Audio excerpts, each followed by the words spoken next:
Hello everyone, hope you all are doing well. So today we are back with the summary of chapter number 8 and 9 of Why Nations Fail. So let's start with the chapter number 8, which is not on our turf, barriers to development.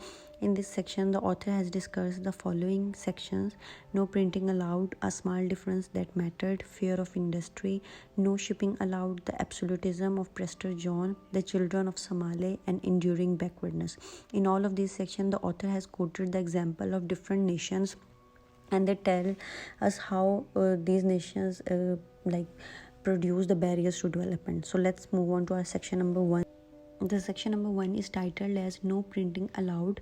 In this section the authors has described the case of a very famous printing press, which was Johannes Gutenberg. Most of you were aware of this press, like it has revolutionized the world in 1445.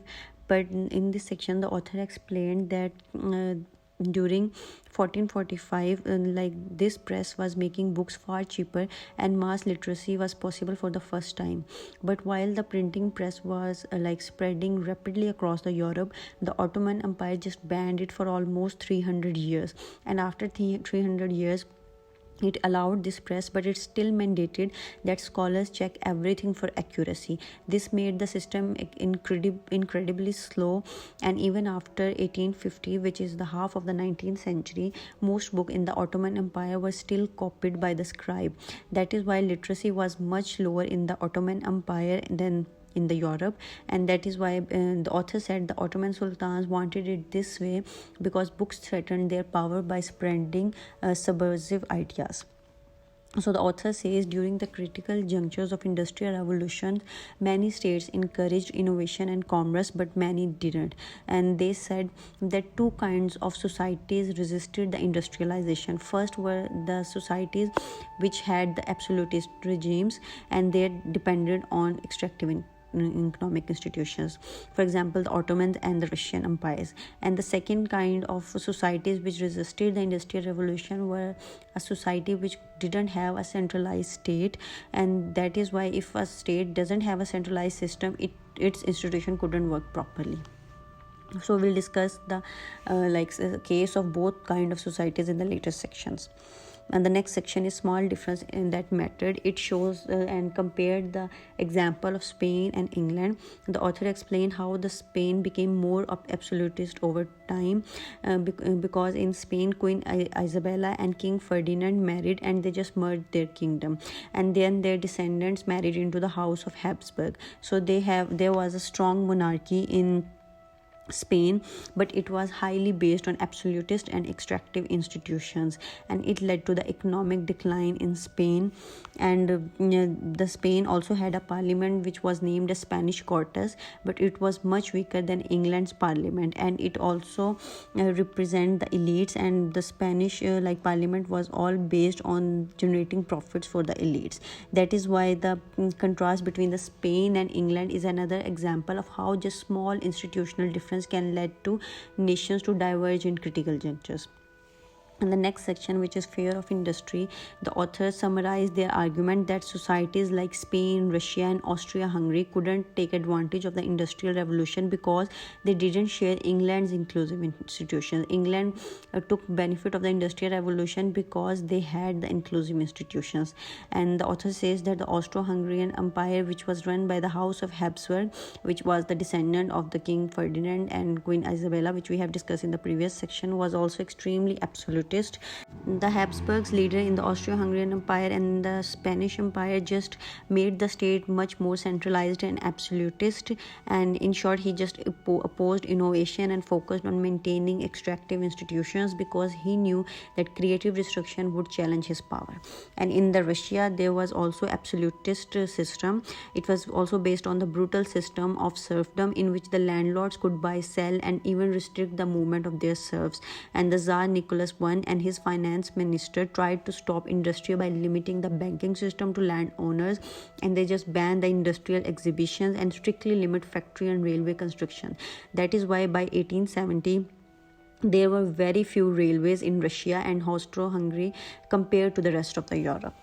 And in the next section, which is no shipping allowed, the author has discussed the case of China and the Ottoman Empire. They say that just like the Ottoman Empire and China, they also resisted the Industrial Revolution because of their absolutist and extractive institutions. From like the 10th to 13th century, there was Song dynasty in China, and China was highly technologically advanced compared to Europe. It also ran a complex centralized system, and there was absolutist and extractive system. There was a centralized system, but it was absolutist and extractive. The author argued that centralized system is necessary, but if a centralized system is absolutist and extractive, then it is not of no use. And the author says that during the Ming and the Qing dynasty, which lasted from the 14th to the 16th century, China started lagging behind the other empires, just for example, just like the Europe, because China cut itself from the world. In the 17th century, the Qing dynasty started confiscating citizens' wealth and property, and they just even banned international trades and forced the whole coastal population to move inland. Thus, even when trade was briefly permitted, nobody would invest in it because they could expect the emperor to abruptly cut it off again. That is why the Song, Ming, and Qing emperors simply cared more about their political stability than the technological innovation. Because of all these like stubborn and extractive policies, in the 19th century, the innovation in China was extremely low as compared to the Europe. In the next section, which is the absolutism of Prester John, in this section the author has discussed the case of Ethiopia, which is also known as the city of Abyssinia. The author says that there was a Christian whose name was Prester John. He lived in Ethiopia, and his kingdom was just separated from the rest of the Christendom by Islam.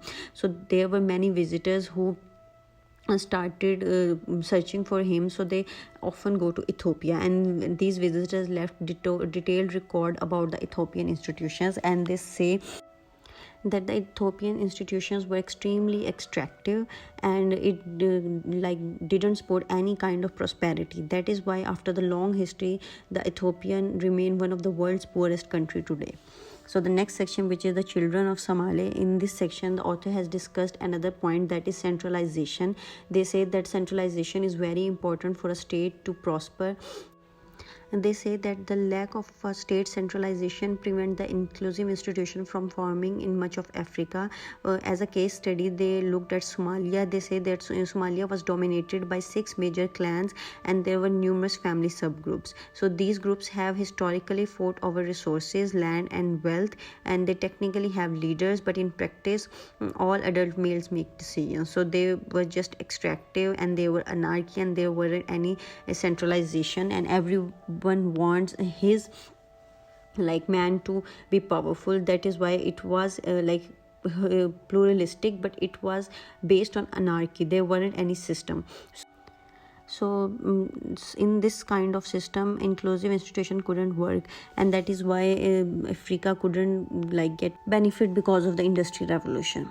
In the next section, which is enduring backwardness, the author explain how different societies respond to critical junctures of the industrial revolution in different ways.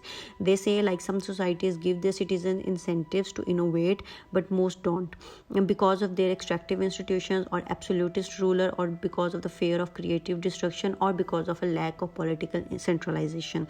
We have discussed the example of each of these. We have discussed the extractive institutions of Ottomans and the absolutist rulers of Ottoman empires, then the Russian absolutist empires, and then the fear of creative destruction in the other parts of the world, and the lack of centralization in Africa. But societies with inclusive institutions manage to have great economic growth, and the author concluded this chapter by saying that the small institutional differences led to economic divergence during a critical juncture.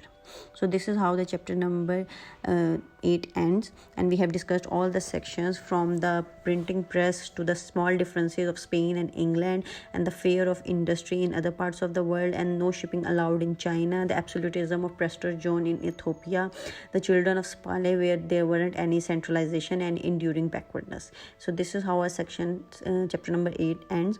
Now let's move on to our chapter number 9. Chapter number 9 is titled as Reversing Development, and it has the following 4 sections: Spice and Genocide, the all too usual institution, Making a Dual Economy, Development Reversed.